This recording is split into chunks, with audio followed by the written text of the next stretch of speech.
Have you ever noticed a friend who used to be the life of the party suddenly start canceling plans? Or a family member who loved their hobbies now spends all their free time on the couch? It might not be what you think.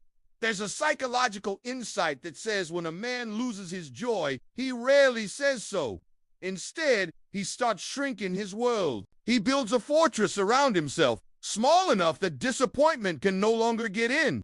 As one Harvard psychologist points out, depression is vastly underdiagnosed in men. Not because we don't feel it, but because we've been taught to hide it, even from ourselves. Instead of talking about it, a man might work later, find excuses to skip gatherings, or stop trying anything new. He stops saying yes to things that remind him of what he feels he's lost. I get this. After I left a job I loved, I started dodging invites to my old colleagues' retirement parties. It wasn't about jealousy, it was just too painful. Being around that sense of purpose felt like pressing on a bruise. It was just easier to stay home, to keep my world small and controlled. This comes from what psychologist William Pollack calls the boy code. From a young age, we're taught that being vulnerable is a weakness. We learn to wear a mask of masculinity to hide feelings like sadness or shame.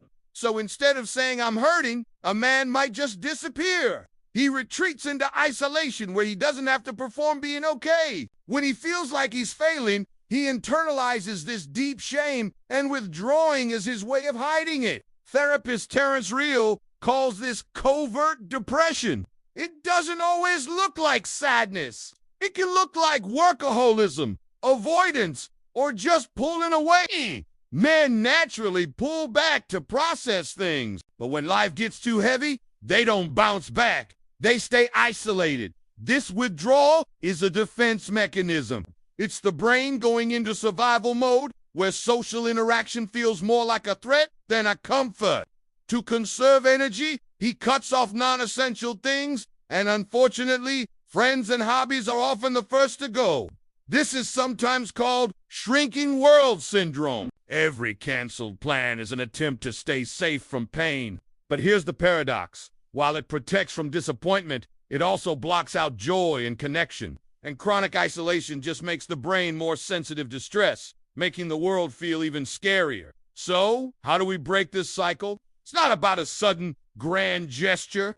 It's about selective expansion. It starts by recognizing that withdrawal is a defense, not a personality flaw. Then, it's about micro-connections, a quick text, a short coffee, things that don't set off the vulnerability alarm. It is about shifting the story from I'm a failure to I'm going through a difficult transition. That small change can lower the shame and start to let the light back in. If you or someone you know is struggling, please remember that reaching out is a sign of strength. There are resources available, and talking to a professional can make all the difference. You're not alone in this. Thanks for watching.